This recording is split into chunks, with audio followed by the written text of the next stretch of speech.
Conexão Espiritual, com Monique Papa.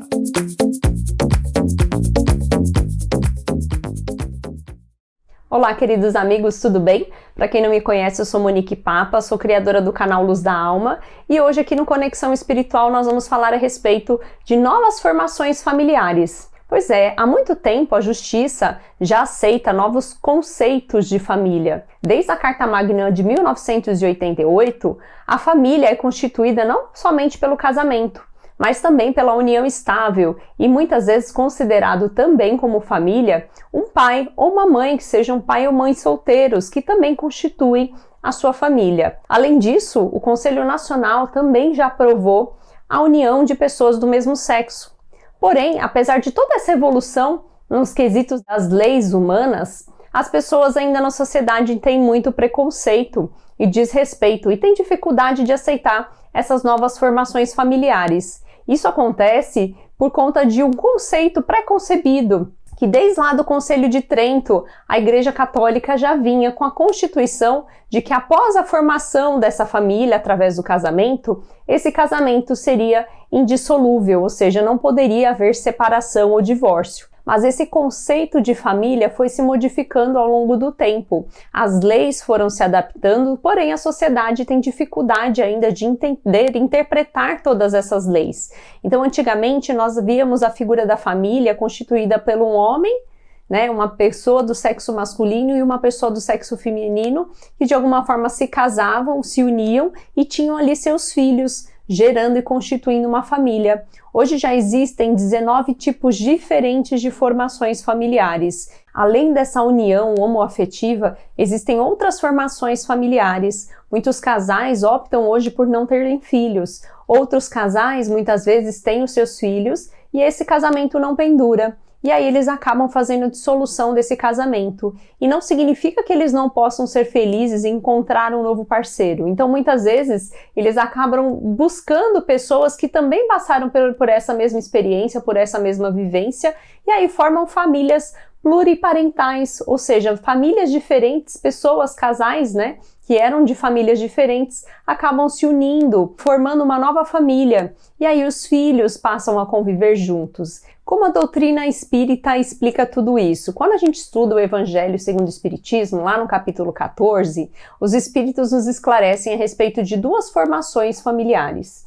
A formação familiar através dos parentescos corporais e através do parentesco espiritual.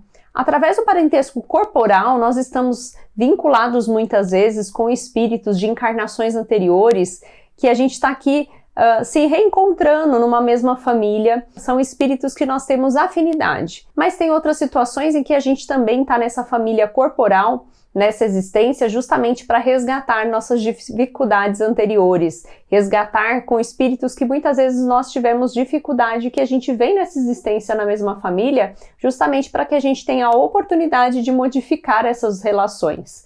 Ao mesmo tempo, eles falam também a respeito da família espiritual, que é aquela família que muitas vezes eu escolho para ter comigo, São aqueles espíritos afins que a gente tem maior afinidade. Como Jesus mesmo dizia, quem são meus pais e quem são meus irmãos, Muitas vezes a gente tem a família corporal, mas a gente tem afinidade maior com pessoas que não são da nossa família. Então a doutrina espírita vem nos esclarecer que sim, nós vemos muitas vezes num ambiente familiar para que a gente possa conviver com essas pessoas, mas nada impede que no futuro a gente tenha afinidade com outros espíritos e possa ter uma relação, uma convivência familiar amigável e caridosa. Mas por que a gente ainda passa por tanto preconceito com essas novas relações familiares? Nós precisamos lembrar que nós estamos num planeta em progresso. E os espíritos que estão aqui muitas vezes estão em evolução e não conseguem compreender todos os ensinamentos de Jesus. Jesus veio nos lembrar do amor e da caridade, da lei do amor. Independente de como é a minha família, como é que é essa minha formação familiar, o mais importante é que a gente trabalhe a nossa benevolência, o nosso amor, a nossa caridade e o nosso perdão, muitas vezes, das ofensas. E é a partir daí que a gente começa a constituir o conceito principal da família, que é essa família que está aí unida pelos laços de afeição. Isso não significa que há formação familiar certa ou errada, como mesmo os espíritos nos esclarecem. O casal é a união de duas pessoas que juntas vão fazer a formação de uma família e vão passar todo esse conhecimento, esse aprendizado e esse amor para frente. Muitas das vezes nós, como sociedade, julgamos os outros, queremos de alguma forma impor um formato, uma formação de família. E na verdade o que nós precisamos lembrar, como também nos esclarece a doutrina espírita, é que nós como os espíritos, nós temos o nosso livre-arbítrio, o poder das nossas escolhas. Quem sou eu para julgar se um casal precisa ter um filho ou não? Ou se um casal que acabou de se separar não pode constituir uma nova família? O mais importante de tudo isso é que nós não tenhamos esse pré-julgamento e de alguma forma respeitemos as escolhas do outro. E principalmente nós precisamos lembrar da lei maior, que é a lei de amor e caridade, que Jesus já veio nos ensinar. Nós precisamos entender que nós estamos aqui numa formação da nossa humanidade, numa grande família, e que nós precisamos ter o olhar para com o outro, um olhar de irmãos. E a partir do momento que nós conseguirmos compreender tudo isso, nós aceitaremos as novas formações familiares e compreenderemos que nós estamos em progresso.